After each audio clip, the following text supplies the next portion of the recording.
Oh, Maribeth! Napadalaw ka. Hi, Marisol! Anong atin? Ah, Marisol, may kakakilala ka bang mauutangan dyan ng pera? Meron. Bakit? Pwede mo ba akong i-guarantor sa kanya? Sige na. Huwag kang mag-alala. Good payer ako. Ay, wrong timing ka naman. Kakabayad ko lang sa kanya. Sa susunod na buwan pa ako makakautang ulit. Ay, nung ikaw nga yung nangangailangan ng pera, pinautang nga kita eh. Tapos ako ngayon hindi mo ako tutulungan.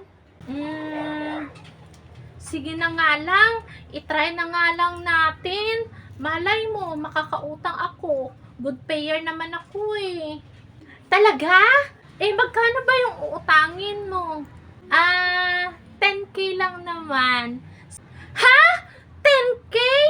Diyos ko, ang laki naman. Sige na, may bibilhin lang kasi ako.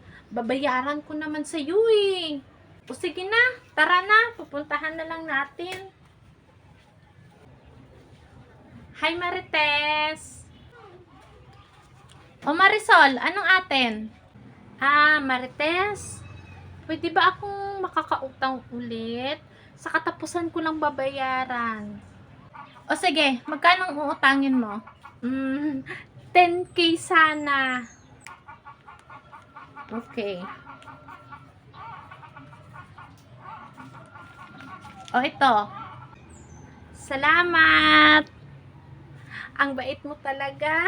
Basta sa katapusan ha, babayaran mo ako. Okay, wag kang mag-alala. Sa katapusan babayaran kita. Alam mo naman 'di ba, good payer ako. Okay, no worries. Sige na, alis na ako. Salamat ulit.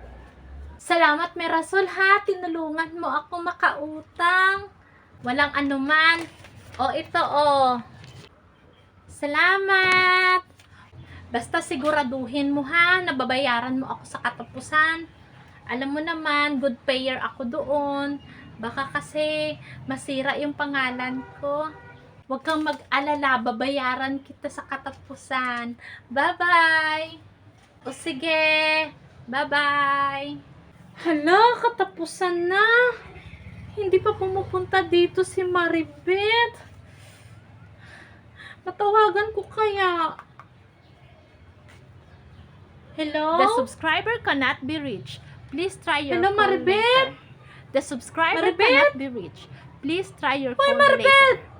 Toot! Toot!